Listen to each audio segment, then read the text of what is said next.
Well, Virginia's been telling us in depth about this scary kid that is in her neighborhood, causing all kinds of problems. He's only a 12-year-old, but he seems like he might have some violent tendencies to him, and he's just been causing enough of a headache that people in the neighborhood are starting to get a little bit worried about what he might do as he's tried to force himself into people's houses, I believe you were saying. I just met somebody yesterday that was telling me that he went in their garage and said, "This is my house." Yeah. And the homeowner's like, "No, it's not. This is my house. Get the hell out of here." And then the homeowner, it was a dude. Yeah. And so he was a little bit more assertive with it. He took the kid's bike and said, "This is my bike." And then the kid flipped out and then biked away. Yeah.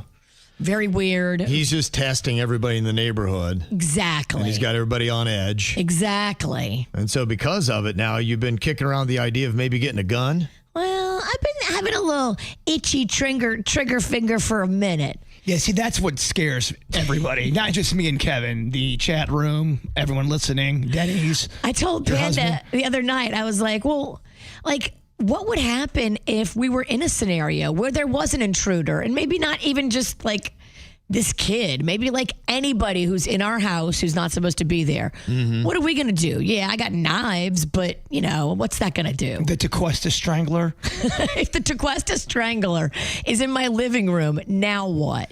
Yeah. And so I was like, what if we got one of those high-powered paintball guns, and then they got red paintballs. So when you shoot them, they think they're bleeding.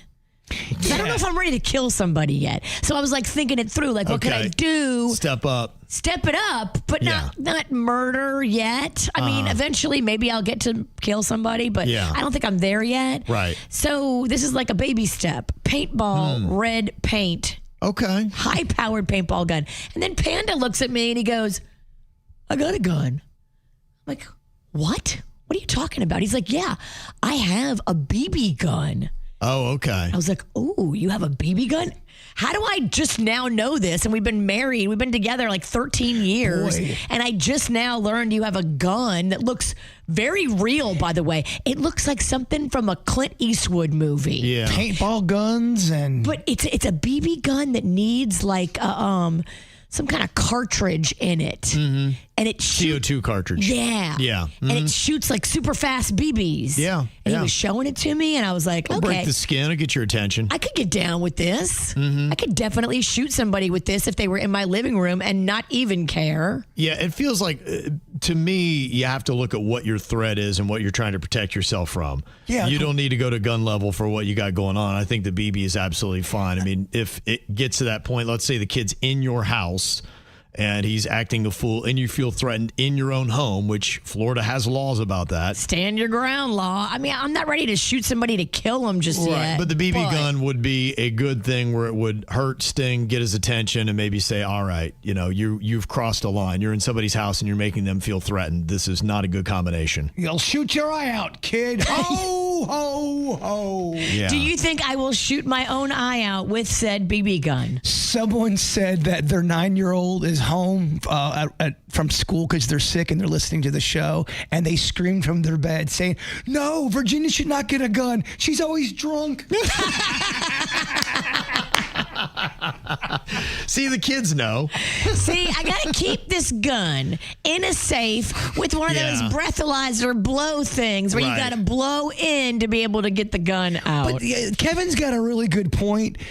How much threat do you have at your house? I know you've got this weird 14-year-old kid thing going on, but this seems like it's kind of a one-off. And eventually... It is.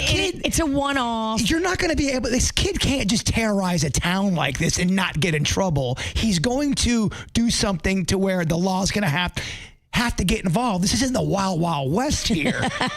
So it'd be one thing if you had people breaking in your house all the time. No, we don't. We really don't. It's very safe. We've never had any problem. And I think that's why everybody's so upset, because it is such a sweet, safe neighborhood. We do have mostly elderly, sweet people who love to walk their dogs, and that's what's so upsetting, because it was never like this, and now one individual is making it like this, and it just sucks, because it was always a safe, sweet neighborhood. Does the Tequesta Police Department or the Martin County or who's ever in charge of that area How are they allowing all this to happen? They've been out several times. They're coming back again this week. There's a plan in place, but I'm just worried about what happens, before the plan is in place. Well, that doesn't make any sense. If somebody's if they're being a menace to society, you don't usually wait for them to. Well, I spoke with a state trooper that told me the HOA in my community could shut this down, but they are choosing to not get involved. How can they shut it down? I don't know. Shut what down? Start fining this family every time this kid does something egregious, which there's a paper trail of 15 different egregious altercations where there's cursing and threats and Do you think people feel unsafe. Like there's a paper trail. Has anyone tried hissing and growling? And No, because everybody is scared and thrown off. Like no one's ever seen this sort of behavior in our neighborhood before. This is a new thing. So all the neighbors are just freaked out, scared, old. Yeah. It's mostly elderly people that are being accosted. Mm-hmm. Yeah. They don't know what to do. They're scared. I don't know what to do. I'm scared. This 14-year-old kid's going to get what he needs. The law's got to get involved. If everything and that's what's going on now. The Martin County Sheriff is involved. I just wish the HOA would take a more active role and shut it down because apparently they could. Well, you just need to let them know that, make them aware, the HOA, of everything that's going on. And then if this kid does cause a real problem, then I would imagine the HOA, by not enacting any kind of fine or anything like that would be in their power, could be held liable if something bad does happen. You could bring it back onto the HOA. You are right. If this escalates and somebody gets hurt, they know. Right. And they know. You had the power to do something. You were alerted clearly, and we have the documentation that we alerted you, and you knew about it, and so you will be called into this lawsuit. We're not letting a 14-year-old kid run the town. That's not no. I hear you. To me, I think this is it's not my situation, but I feel like this is an easy fix. And to answer the question, 60% of people said Virginia should not get a gun. So 40%. Bad news. I've already got a BB gun. Yeah, that 40%, they're all Yosemite Sam. She starts it off with a paintball gun, then a BB gun. Oh, you Sinickies are badasses. Yep. Baby steps. That's it. Get there eventually.